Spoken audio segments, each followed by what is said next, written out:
বলে তার দাম কি কমে যায় না বেশি হয়? যে মানুষের দাম আল্লাহ তাআলার কাছে সব চাইতে বেশি, যেই মানুষকে আল্লাহ তাআলা সৃষ্টি না করলে এই জগৎটা সৃষ্টি হইতো না, সেই মানুষ কি বলে যে এই মাসটা হলো আমি রসুলের মাস। সুবহানাল্লাহ। তো রসুল সাল্লাল্লাহু আলাইহি ওয়াসাল্লাম বলেন যে এই মাসটা হলো আমি রসুলের মাস। রসুল যেই রকম দামি, বলে এই মাসটাও ওই রকম দামি। বলে রজব মাস চলে গেছে, বলে সমস্ত গ্রন্থ যত আল্লাহ তাআলা সহিফা কিতাব নবীদের কাছে দিয়েছিলেন, সমস্ত কিতাবের ভিতরে সবচাইতে দামি কিতাব কোনটা? কুরআনুল কারীম।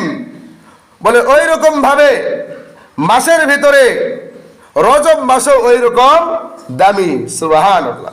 আল্লাহ রসুল বলেন যে আমি রসুলের যেই রকম ভাবে সমস্ত নবী রসুলদের ভিতরে আমি রসুলের দাম সবচাইতে বেশি, অনুরূপ ভাবে এই শাবান মাসের সমস্ত মাস থেকে এই শাবান মাসের দামও ওই রকম বেশি। বলে রমজান মাস যেই রকম ভাবে কুল কায়নাত সমস্ত কিছুর চাইতে আল্লাহ তাআলার মাখলুকের চাইতে আল্লাহ তাআলার সবচাইতে দাম বেশি, অনুরূপ ভাবে 12টি মাস আল্লাহ তাআলা দিয়েছেন, বলে সব মাসের চাইতে রমজান মাসের দাম আল্লাহ তাআলার মতো ওই রকম বেশি। সুবহানাল্লাহ। এই তিনটা মাসকে তিনটা জিনিসের সঙ্গে তুলনা করেছেন। তাহলে এই তিনটা জিনিস বড় না ছোট? কুরআনুল কারীম বড় না ছোট? কথা বলেন, বড় না ছোট? বড়। এরপরে রসুল, সমস্ত রসুলের চাইতে আমাদের রসুলের দাম কম না বেশি?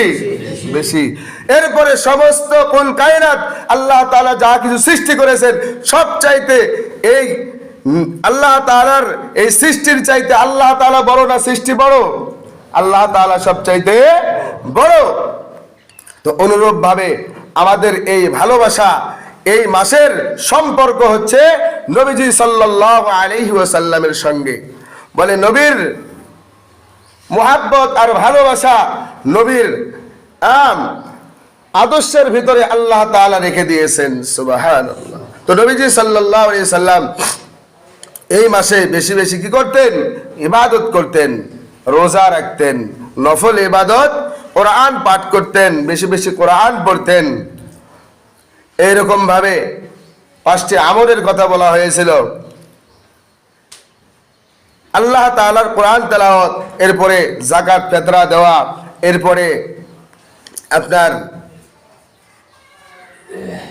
5টা। 1 নম্বরে কি বলেছিলাম? 1 নম্বরে হচ্ছে আপনার রোজা রাখা। আল্লাহ তাআলা আমাদেরকে দিয়েছেন রোজা। চাঁদ দেখা, প্রথমে কি চাঁদ আমরা হয়ে গেছে, এরপরে 2 নম্বর দোয়া পড়া, 3 নম্বর কোরআন তেলাওয়াত করা, 4 নম্বর যাকাত ফিতরা দেওয়া, আর 5ম নম্বর ছিল নফল রোজা রাখা। তো এইগুলো যদি আমরা আদায় করতে পারি আল্লাহ রাব্বুল আলামিন আমাদেরকে 5টি জিনিস দান করবেন ইনশাআল্লাহ। তাহলে শাবান নামটা অনুকরণ করা হয়েছে 5টি। 1 নম্বর আইন। আব্দুল কাদের জিলানী রহমাতুল্লাহি আলাইহি এর ব্যাখ্যা করেছেন যে আইনতে আলা শাবান, শাবানতে শারফুন, মানে শারফুন অর্থ হলো ভদ্র, উত্তম আদর্শ। কি? উত্তম আদর্শ বা ভদ্র। যেই ব্যক্তি এই মাসে নেক আমল বেশি বেশি করবে আল্লাহ রাব্বুল আলামিন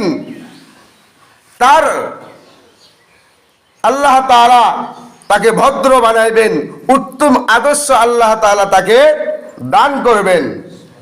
উত্তম আদর্শ কার ছিলেন? রাসূলুল্লাহ সাল্লাল্লাহু আলাইহি ওয়াসাল্লামের। লাকাদ কানা লাকুম ফি রাসূলিল্লাহি উসওয়াতুন হাসানাহ। আল্লাহ রাব্বুল আলামিন বলেন হে দুনিয়ার মানুষ, দুনিয়ার ভিতরে যত আদর্শ আছে সমস্ত আদর্শ চাইতে আমি আল্লাহ রাব্বুল আলামিন আমার হাবিব মুহাম্মদুর রাসূলুল্লাহ সাল্লাল্লাহু আলাইহি ওয়াসাল্লামের আদর্শ, আমার রাসূলকে সব চাইতে ভদ্র আর আদর্শবান মানুষ হিসেবে আমি আল্লাহ তাআলা তোমাদের মাঝে প্রেরণ করেছি। সুবহানাল্লাহ। তো রাসূলের আদর্শ কি ছিলেন? ভালো ছিলেন। তো আল্লাহ রাব্বুল আলামিন আপনার আমার আদর্শটা কি করে দেবেন? উত্তম আদর্শ করে দেবেন। আপনাকে আমাকে ভদ্র করে দেবেন, ভালো করে দেবেন, যদি এই মাসে আমরা আমল করতে পারি।